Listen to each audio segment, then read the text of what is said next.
السلام عليكم ورحمة الله وبركاته. عبد الرحمن سويال halkan waxaan idinku duubayaa maansadii la magac baxday Sirlaay Soomaaliyeed. Maansadani way gaaban tahay balse muhiimadeeda iyo dhumucda ay xambaarsan tahay baa aad u weyn. Dhageysaaba sifa gaar leeyay laba sawir caleeyay midda hore mas'uulay siirkii qabyaalada halkii ay saldhigatay laga suuli waayay maxaan kugu sifeeyaa midka xiga saliilyoy siyaasiga nafmooday sooruu nin leeyahay saabaano sida tooy sodohdeed xabaalaay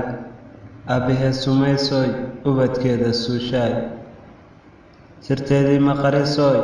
sokeeyaha ka cararaay shisheeyaha sadmoodoy sunta noo qarsoonee seedahana goysaay suul oo mar lagu waa saqiir iyo sabiicuntoy 9 midkii jiriyo dhalaanka sawaabatoy umulihii soomisooy Sirlaay Soomaaliyeed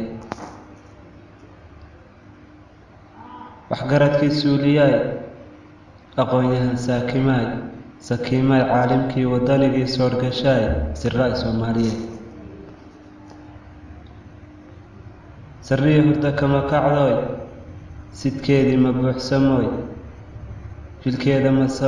masahayatoy saaciido u baahanay Sirlaay Soomaaliyeed khayraadkeedii solaay gumaystaha saacidaay saf iyo safar dheer galaay iyadu kala soomanee shisheeyaha soorisoy Sirlaay Soomaaliyeed safaarada kala socdaay 9 ismaamulee sokeeyaa kala dilaay dagaal sacabka u tumaay Sirlaay Soomaaliyeed salaadiyo soonta iyo sakaadka ma dhiibatoy wanaagga ka seexatoy agoonta sadkeed cunaay Sirlaay Soomaaliyeed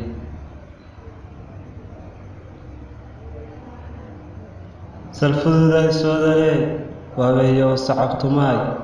sawaariiq lagu ganyay sareecan ma doonatoy Sirlaay Soomaaliyeed suugaanteenna dihan iyo dhaqankeenna doorka